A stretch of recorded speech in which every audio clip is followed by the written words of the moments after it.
Well, this morning I'm sitting here drinking my morning juice. Didn't have a Jimmy Dean biscuit for breakfast, but I'm going to have to go to the grocery later in the day and see if I can't get some of those 29 cents a pound sweet potatoes, because I'm in the mood for those sweet potatoes. You know how it is. You're not happy till you get them and you fix them. And I only do this once a year, so I'll be doing that today. I think we're getting a little bit of interference here. I keep hearing some kind of machinery going. Somebody's doing a little carpenter work in the building or outside the building. I never can tell where it's coming from, but maybe it won't interfere with my story. I've been reading, excuse me just a second, here we go again.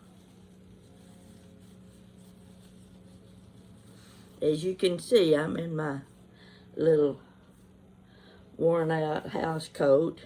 It's one of those that has snaps down the front, and about 3 of the snaps have already given way, and I think this little robe about ready for being turned into cleaning rags.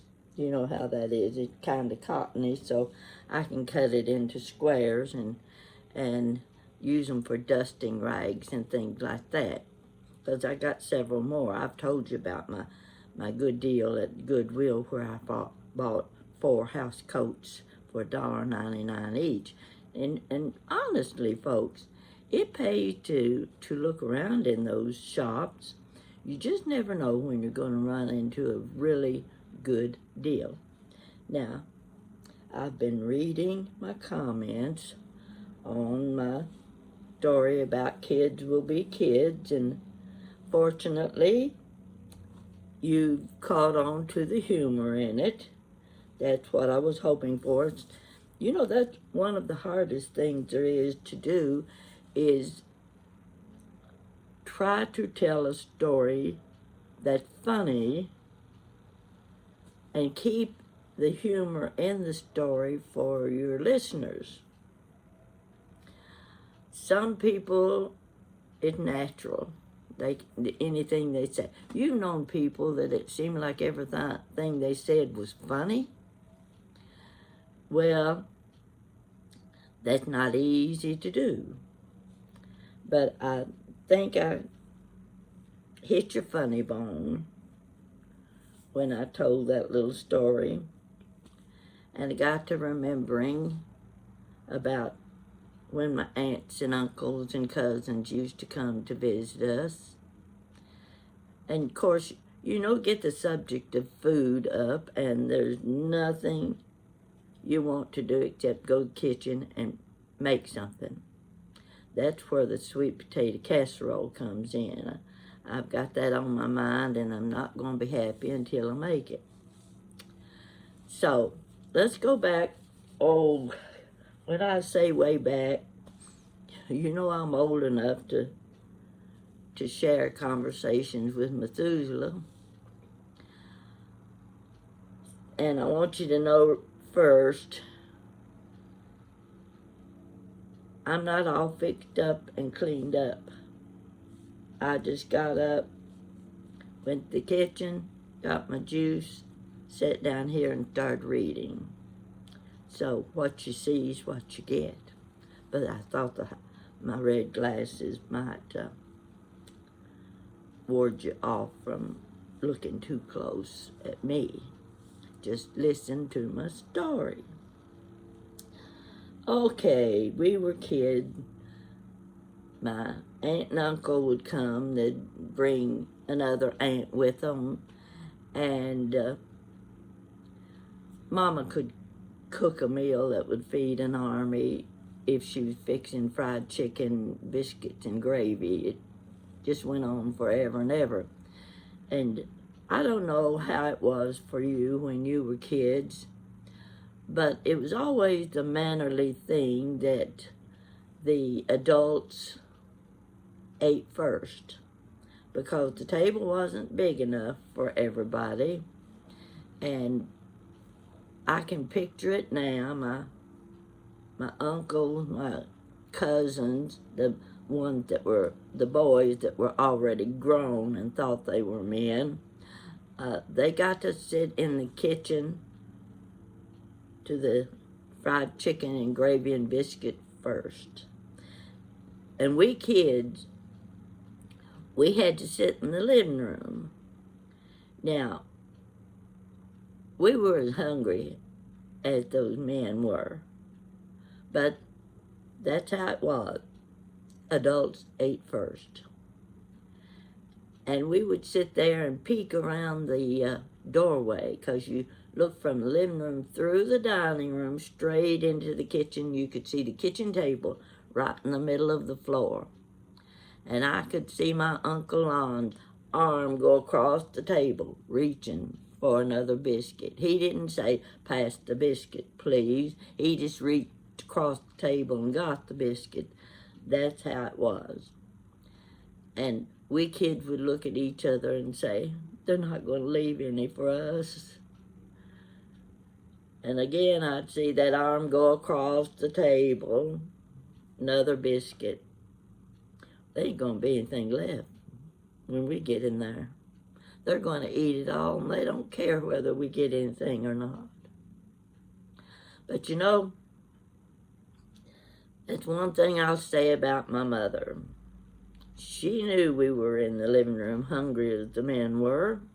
She knew that we loved gravy and biscuits, and we'd like to have some left for us when those men got through with the boarding house reach. You know what I mean by the boarding house reach? Yeah, you could reach all the way across the table.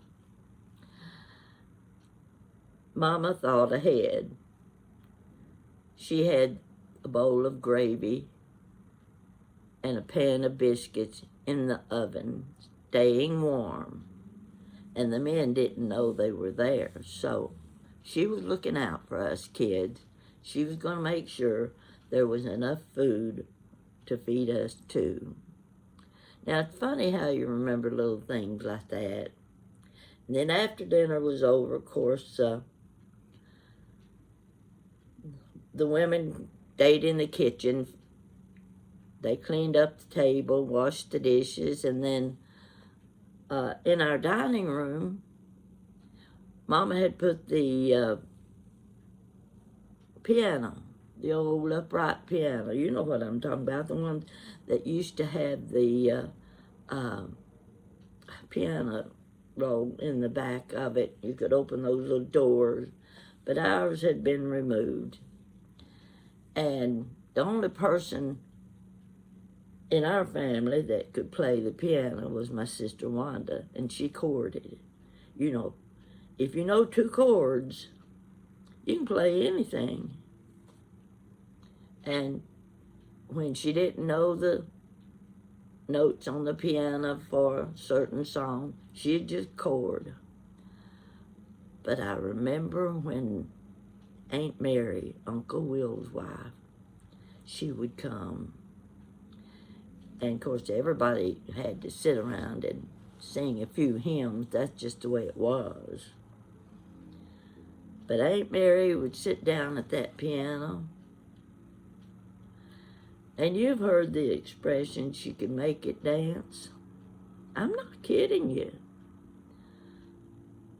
Our old upright piano would absolutely bounce on the floor when she sat down at that piano. That woman didn't have 10 fingers. I think she had 20. Because she didn't miss a key on the whole keyboard. And it sounded like, well, I don't know who to describe. Oh, I know, Jerry Lee Lewis. That's what she sounded like when she sat down. She could play anything. Of course, only thing she wanted to play was hymns, but she could give them a boost to where you were patting your foot and clapping your hands and singing hallelujah. That was Aunt Mary. I'd never heard anybody play a piano like that before. Well, when all of this was going on, my little girlfriend across the street, I would go over to her house, and we weren't interested in what was going on with the man talk in the kitchen and the women talking on the front porch. So we'd go up the street and take a little walk, and I'm telling you, a block away from our house, I could hear Aunt Mary playing that piano. It beat all I'd ever seen. I said that before, didn't I? So it's funny how talking about food, talking about Thanksgiving, what you like best, what you are hoping you'll have for Thanksgiving dinner, and who will be there. It's amazing how the word F-O-O-D, food, brings back those old memories. And you can remember how good that food was. Nobody could cook like my mama. No. Yeah, I know I'm bragging about her. Everybody brags about their mama and their grandmama. Now, so many of you keep telling me that you never had a grandmother. And you think maybe I don't understand. But I certainly do understand, because you see, I never had a grandmother either. I had a grandfather until I was 5 years old. I remember him once. That was the Sunday we went to my uncle's house on the weekend. It was a 50-mile drive, and you had to drive around Booger Mountain. Well, I think maybe just the name Booger Mountain's enough to describe what that trip was like. There were so many hairpin curves that you could see your taillights as you went around a curve. And of course, I was the one that got sick, always got sick. And I'd be yelling, "Daddy, Daddy, stop the car, stop the car." Well, there really wasn't any place to stop. You just had a little patch of grass on the side of the road, and if you went past that, you were down in the river. So I would sit there holding my hand over my mouth, saying, "Daddy, you got to stop the car." Daddy would say, "Sis, can't you wait till we get there?" Now, if you've ever had motion sickness and got sick when you went on trips, you know what I'm talking about. That's something that doesn't wait. You gotta stop that car, and so Daddy would. But we'd get to Uncle Parris's house, and there were my other aunts and my cousins. And I've told the story before about Grandpa's dining room table. The Lazy Susan table. Not a Lazy Susan, but a Lazy Susan table. It was big and round, and it had that great big Lazy Susan on top. And my Aunt Bertha and Aunt Rennie would be there in the kitchen with Mama, and they'd be carrying the food into the dining room table. Big platter of chicken. Everything was big when you're feeding a crowd like that. And there I sat, a 5-year-old, looking at Grandpa Rowlett, his handlebar mustache. Yes, he had one of those just like the barbershop quartet used to wear, or still do. And I was scared of him. He sat up high in that, it was like a wrought iron chair. He wasn't too tall a man, and so when he sat up in that chair, his feet didn't even touch the floor. And he was in command, and he was served first from the Lazy Susan.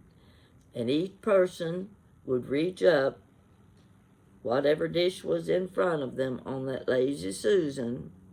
They took a serving, and then the Lazy Susan was moved around one space, helping of the next dish, moved the Lazy Susan on around. And I sat there looking up at the Lazy Susan. I was so fascinated with that thing. I'd never seen anything like it in my life. That had to do with Sunday dinner, fried chicken. Chicken right out of the lot in the back of the house. You couldn't eat any better than that. But the entertainment at our house with Aunt Mary, that was something to behold. And when I say she played that piano like Jerry Lee Lewis, I'm not exaggerating. No, not a bit. And those trips were few and far between because transportation wasn't as handy then. Not every family owned a car. But Uncle Lon had the car. Loved Uncle Lon and Aunt Renee. And the funny thing about my Aunt Renee, she looked a lot like my mother. I'm telling you, they could almost pass for twins. But Aunt Renee always brought a jar of water from home. She said we had the worst tasting water in the world and she couldn't drink it. She brought her own drinking water to our house, and I can see that. It was a quart jar she'd have filled with water. You've probably been through experiences like that too, because up where she lived, they had spring water. If you've never had spring water, get out and find a spring somewhere. Take your jar with you, because you want to fill that jar full. That jar's better than iced tea. It's better than Dr. Pepper. It's better than that cup of coffee. It's just about the best thing you could drink, and probably good for your health. So getting back to dinner, Thanksgiving dinner, I'm sitting here thinking of all the dishes I like best. And will somebody bring that dish? Now, carrots have never been real popular on the dinner table, on any dinner table. But I happen to love cooked carrots. It's all in how you fix them. If you want your kid to eat good carrots, and as my daddy used to say, eat those carrots, sis, they'll make your eyes blue. Well, my eyes happened to be green, but I'd always laughed when Daddy said that. But good cooked carrots, a kid will like them if you fix them just right. And you're going to say, what's your recipe? Now, I don't have to go to the kitchen and peel those carrots and cut them up in bite-sized pieces and cook them for you so that you can learn how to make good cooked carrot. It's about the simplest recipe you'll ever have. Just get them cut, like about 1 inch or less. That's what I call bite size. And you put them in a pan of water. Let the water cover the carrots. And I put a little sprinkle of salt. You know, that's one of those old-fashioned thing. No matter what you're cooking, you either put a pinch of sugar in it if it's a vegetable, and if it's anything else, you put a dash of salt in it. Just habit with cooks. So you put a dash of salt in with your carrots and let them simmer till you can put your fork in it and it's tender. And in the meantime, after they start boiling, add sugar. Now you gotta have enough sugar.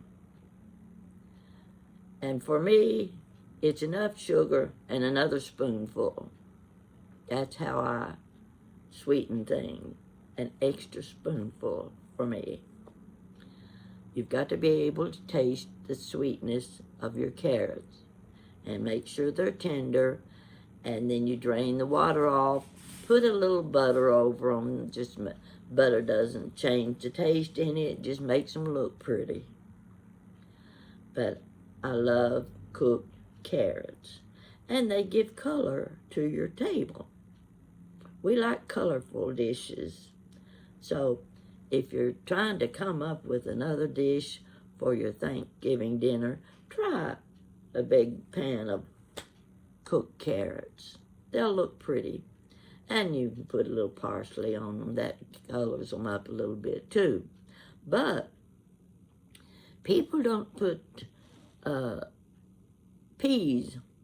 They don't cook peas much anymore. We used to have peas on our table for every meal. They don't cook peas anymore, you know, in the cans. And just for an extra, well, for volume, you know, you say this doesn't look like much. Open up a can of peas, put those peas in with those carrots, and you've got a good, colorful meal and a nice big vegetable dish that's full. That's as simple as it gets. So you can see I'm not a fancy cook, but I do like the food to taste good. So I don't know, I may give in and either cook some carrots or make a sweet potato casserole. And I thought I might do it a little different this time. Instead of mashing up those sweet potatoes, I think I'm going to slice them about 1/2 inch or more thickness. Of course, you got to peel them first. And I'm going to cut them into little pinwheels, about like that, you know. And I'm going to put them in a long, say a 9x13 casserole dish, Pyrex dish. I'm going to butter the dish, and I'm going to sprinkle my brown sugar, my cereal. I use Post Toasties, you know, you mash them up, and cinnamon and pecans. I think that's all, isn't it? Yeah. I'm going to mix all that up together with and sprinkle it over my sweet potatoes, and I'm going to put the butter on top too. Mix it all with butter, and it'll make a pretty dish. And I don't have to mash up the sweet potatoes. You can take them out with a spatula, and you get you a nice one round slice of sweet potato. Doesn't that sound good? It sounds good to me. All this comes with food. And I'm already getting hungry. Gonna have to finish my juice. I'm not a coffee drinker.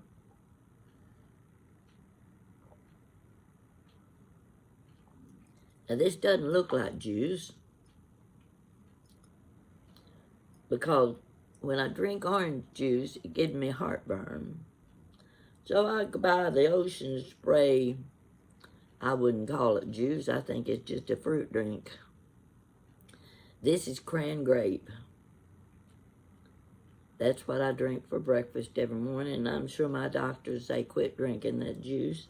It's too much sugar. But I don't tell my doctor I'm drinking that juice. So what he doesn't know won't hurt him. You know that old saying, don't you?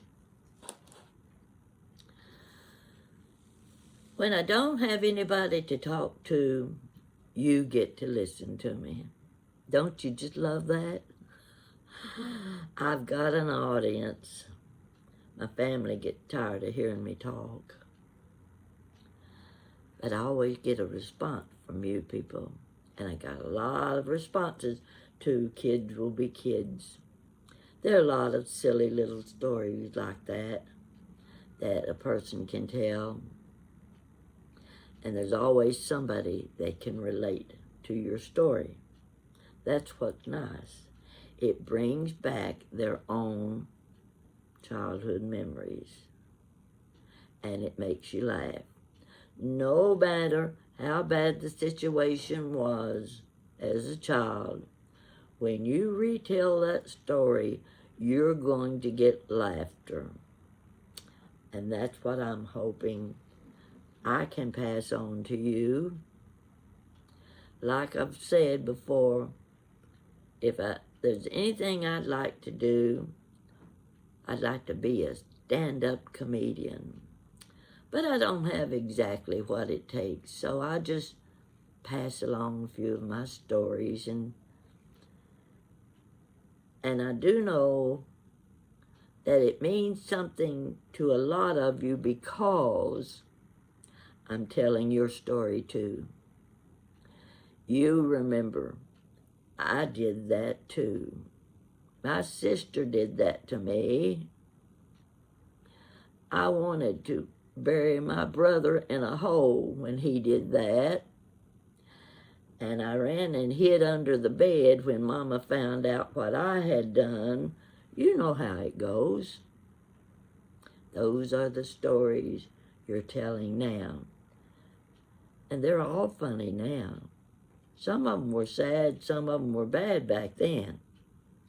That when I say crawled under the bed, I crawled under the bed a lot of times when I thought I was in trouble. And usually there was already one under the bed ahead of me. Yeah, that's the way it worked when you had a lot of siblings. If you hadn't done something wrong, they had. So I'm hoping you all have a good Thanksgiving. I want everybody to enjoy Thanksgiving. It's also a time of sorrow. A lot of missing family, a lot of missing friends. So we have to bear with that. We remember those people. Always remember the love and the warmth. And that's what we'll all be doing. And I'm going to try to video my family as silly as they can be. They still laugh, and we get a kick out of our videos, saving them for our grandchildren. Let's see if they laugh someday when they're watching these videos. I hope they are. So you have a good day. If you're traveling, be very careful. You know how the highway can be. And maybe the truckers will get to be home for Thanksgiving so that you won't have problems with traffic. Thank you for listening to me. You're my audience. I live alone like many of you do, and I like to have somebody to talk to. Sometimes it would be nice to hear someone answer me back. And if that happens, I'm going to be looking over my shoulder and saying, where'd that come from? Have a good day, and I'm going to leave you with this, and I'm going to finish my juice. And I'm still working on one of my Christmas projects, and I've got to get that done and clear my dining room table. So, read my stories. If you don't like a story, click off YouTube, watch somebody else. You can watch the poop commercial. You ought to get a big kick out of that, like I do. Okay, that's enough. Enough is enough. And I'll see you later.